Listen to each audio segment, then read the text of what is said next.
reçoit à présent grâce à Valigbe pour nous dire tout ce qui se passe sur la toile. Grâce à Valigbe, bonjour. Bonjour Ahmed Aripa, bonjour Laurent Tony Nkes, bonjour à nos chers téléspectateurs, bonjour également aux internautes.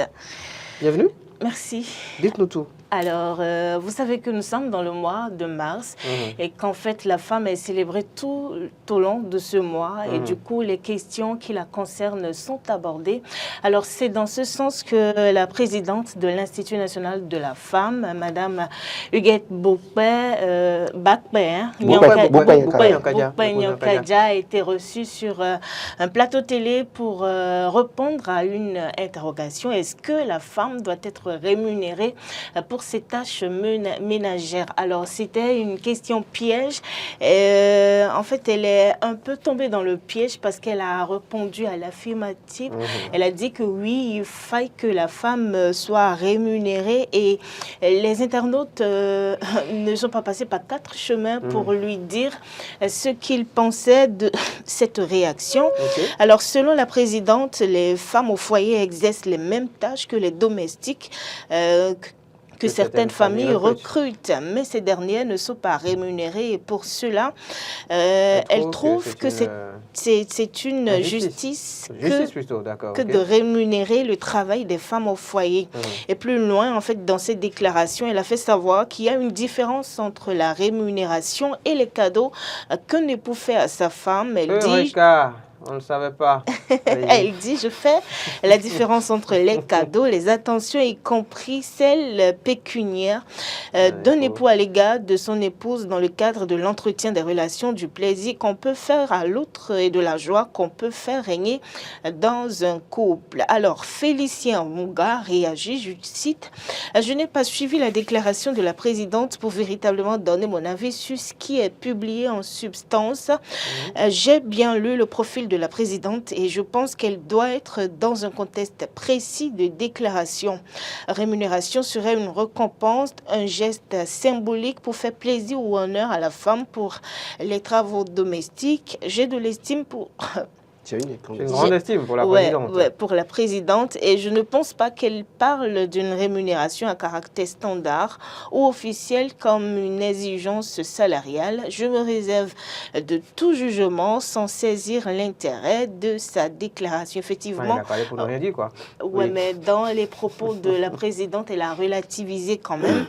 Jean-Baptiste Ronguevou qui dit pour quels travaux domestiques la femme doit être payée.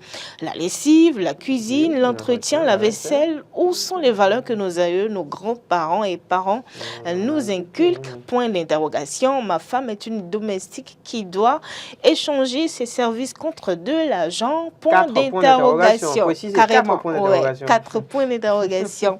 Je crois que le célibat n'est pas un crime. Allons seulement.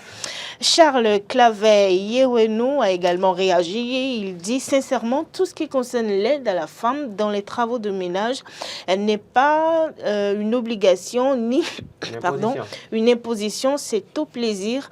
Si la femme me pourrit la vie, elle me verra où. Je peux même la laisser avec ses enfants.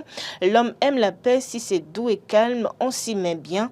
Sous un autre angle, je constate que les gens veulent renverser l'ordre établi par Dieu. Laissons ces femmes se marier entre elles et on aura la paix. Sinon, aucune concordance dans cette philosophie. J'ai trouvé le commentaire de Fano Eboué quand même intéressant également. Lui, il dit... Le devoir en tant qu'épouse est où dans tout ça? Les attentions et cadeaux, tout ce qu'on fait à nos épouses résulte de la reconnaissance pour tout l'effort qu'elles font dans la maison.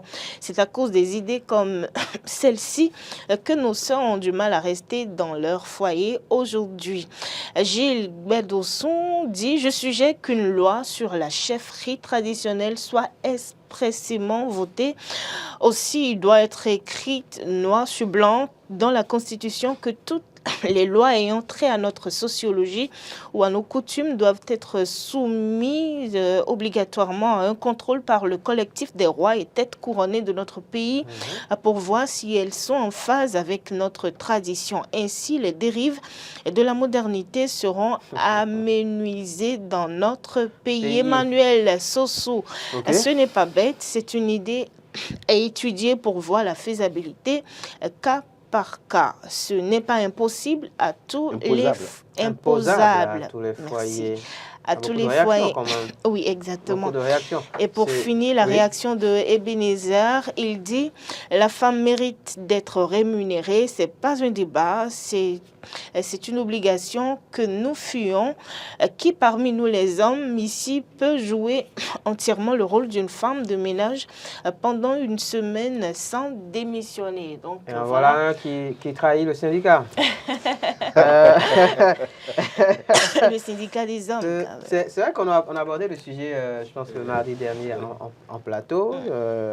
On avait eu également beaucoup de réactions. Il y en avait un, notamment, enfin, pour parler d'internautes, qui disait que, heureusement que il est assez fort dans les tâches ménagères. Ouais. Donc, en gros, il n'aura pas besoin d'une femme qui ferait des travaux ménagers pour être rémunérée. Merci. Et en gros, il ne va pas se marier aussi. Votre avis à vous sur la question, quand même, vous avez un salaire?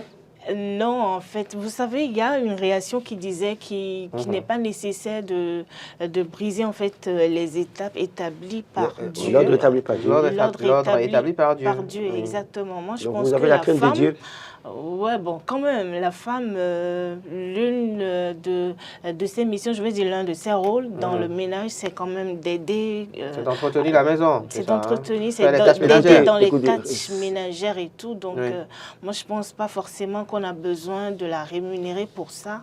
Normalement, elle doit le faire avec plaisir parce que la femme sage, elle sait bâtir sa maison. Est-ce que justement, parce que dans le couple, alors un des internautes l'a précisé, l'homme a coutume de faire des... Enfin, normalement, un homme fait parfois des cadeaux à sa chérie et tout. Est-ce que cela ne concourt pas déjà justement à la remercier En plus, ce n'est pas systématique. Tous les hommes ne font pas forcément systématiquement de cadeaux. Il faut encourager les hommes à faire des cadeaux justement. Oui, à aller régulièrement. Qui ont l'argent mais qui ne donnent pas à leur épouse, qui sont dans les bars avec les tout le temps, voilà. Vous voyez. Mais je pense que le problème est réglé. On dit la femme a été créée pour être le complément de l'homme. Pourquoi est-ce qu'on dit la complémentarité? Pourquoi vous voulez, parce que qu'on rémunère, parce qu'il y a complémentarité? Je pense que j'ai dit, et j'insiste par rapport à la réaction que j'avais eue par rapport à ce sujet, je disais, Madame Boupa Yankadja, son mari avait travaillé au plan international. Il était très bien payé. D'accord, donc à ce niveau, pour se permettre de payer un salaire à son épouse. Par contre, vous n'avez pas demandé au maçon. Comparaison n'est pas raison. Vous ne pouvez pas demander aux émigrants d'aller payer salaire, vous ne pouvez pas demander à un pauvre journaliste comme moi. Vous savez que Mme Inès Gaou, sur la même question, a répondu justement qu'il faut traiter les situations au cas par cas. Donc oui, peut-être que dans le cas de la présidente de l'Institut national de la femme, qu'on respecte, d'accord, elle avait un salaire peut-être de, je ne sais pas moi, 1 million. Alors le maçon, le petit maçon ou le petit mécanicien au coin de la rue donnera peut-être 2000 francs comme salaire à sa femme et elle devra s'en contenter. Ne demandez pas à Ahmed de payer salaire à sa femme. Respectons-nous, respectons-nous. Ahmed n'arrive pas. Non, vous n'êtes pas payé ça. Peut-être solutionner ce problème. Peut-être solutionner ce problème. Pourquoi ne pas apprendre aux hommes à peut-être s'intéresser aux tâches ménagères? Et là, en fait. Moi, je le fais. Je sais préparer. Demandez à ma femme. Tous les dimanches, je suis à la cuisine pour mon épouse et ma famille. Il y a certains hommes qui sont bloqués dans la tête. Ils se disent les tâches ménagères systématiquement. Si on n'a pas appris ça, on ne va pas le faire. On ne va pas faire le procès. Moi, je pense que vous êtes venus pour être le complément de l'homme. Si l'homme, vous priez pour votre mari, parce que c'est la femme qui fait aussi l'homme. Si et en plus, quand on dit complément, c'est que l'homme aussi il le fait, oui, mais la femme vient... Bien sûr, voilà, donc on se comprend. Parce qu'à ce rythme, il va falloir rémunérer aussi les hommes pour d'autres tâches. Voilà, donc sinon... Suivez mon regard. Il y en a beaucoup. Si l'homme paye le salaire, si l'homme, c'est l'homme qui amène et qui paye le salaire, excusez beaucoup, qui va payer l'électricité? Qui paie le loyer, qui fait toutes les factures. C'est même ceux qui gagnent là dans ça qui payent tout ça. Non, ce problème doit être réglé cas par cas. Parce qu'il y a des femmes également qui payent l'électricité, le loyer. Je propose aux femmes de prier pour que leur mari trouve des postes à l'international, soit bien payé. Gagne beaucoup d'argent. Beaucoup d'argent. Elles auront un salaire. Donc, je demande à ma femme ce matin de prier pour moi que j'ai un poste à l'international. Je vais lui payer un salaire par mois. Pourquoi pas. Merci à vous, Laurent. Roland, Tony Kess. Merci à vous également, grâce à Valérie. Rendez-vous jeudi prochain. Oui, exactement. Et l'autre sujet également qui a intéressé les internautes, c'est bien sûr l'élection du nouveau président du Sénégal. Oui, les réactions sont assez, on va dire, importantes.